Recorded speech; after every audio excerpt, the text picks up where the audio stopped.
Boa tarde. Vamos dar início à nossa aula de hoje, aula de História, e vamos falar sobre a relação entre cidade e o campo. Cidade e campo. As áreas rurais são conhecidas como campo. As áreas urbanas são conhecidas como cidade. Existem algumas vantagens de se viver em áreas urbanas.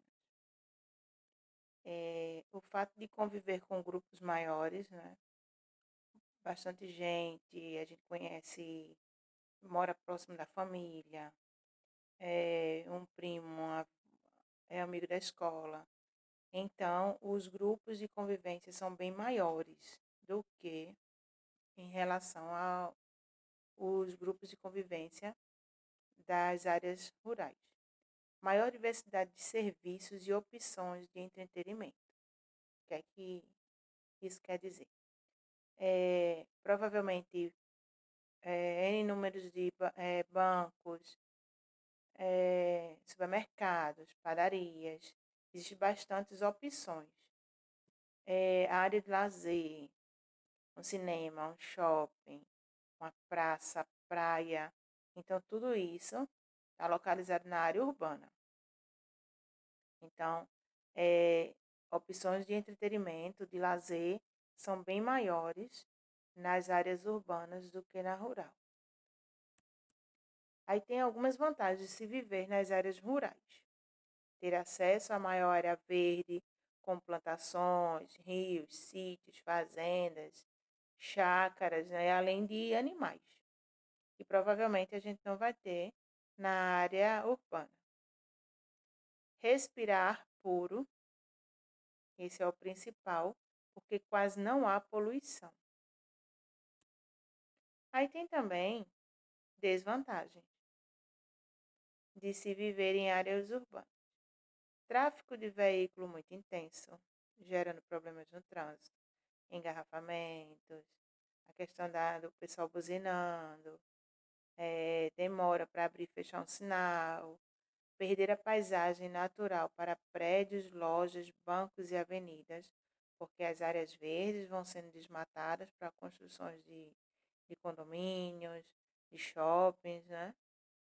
Ter pouco contato com a natureza, se é o pouco de área verde que tem na área urbana está sendo desmatado para construções de prédios, de shoppings, então provavelmente vai diminuindo com o tempo o contato com a natureza. Respirar ar empoeirado, que é o que causa os problemas respiratórios na maioria das pessoas. Conviver com poluição sonora. Quem mora próximo de avenida sabe que a questão do assistir uma TV, dormir cedo, sempre tem muito barulho por conta da poluição sonora, né? Fora a questão dos vizinhos, que colocam som alto, que não se preocupa. O que a gente falou na aula de ética sobre o respeito, né? Não se preocupa se está incomodando o vizinho, a questão do som, da poluição sonora. Então, essas são algumas desvantagens de se viver nas áreas urbanas. Aí tá aí a imagem, né, da poluição sonora, a poluição do ar e a questão do trânsito, né?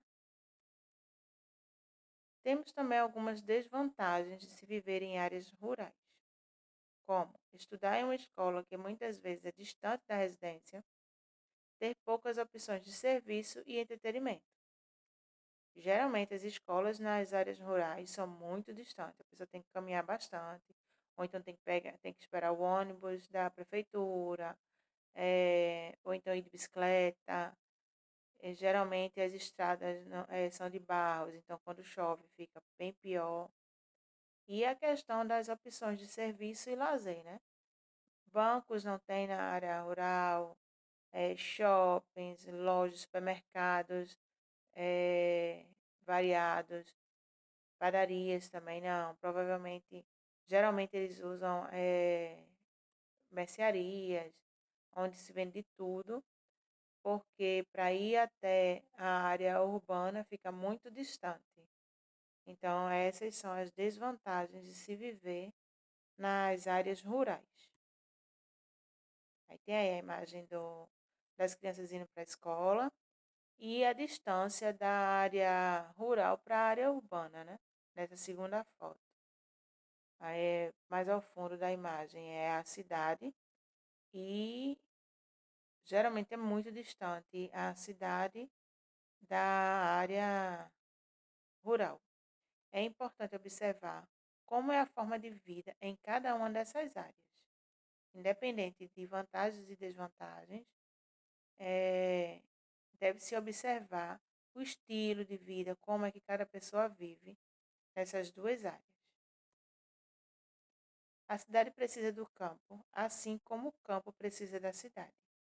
As atividades do campo produzem mercadorias que são consumidas na cidade, como verduras, frutas, cereais, leite, carne, ovos e etc. Da mesma forma, as atividades da cidade produzem mercadorias que são consumidas no campo, como vacinas, instrumentos e equipamentos agrícolas, adubos e etc. Aí a imagem, né? O que que acontece? Entre a cidade e o campo acontece uma troca, né? De mercadorias e de serviços. Há uma relação de complementação entre cidade e campo. Uma não vive sem a outra. Para exercitar o assunto, eu deixo para vocês o livro de história, na página 55 e 56. Leiam o assunto do livro, revejam o vídeo. Qualquer coisa, qualquer dúvida, me procurem, me perguntem. Cheiro para vocês. Bom final de semana. Hoje é sexta-feira. E até segunda-feira na nossa próxima aula.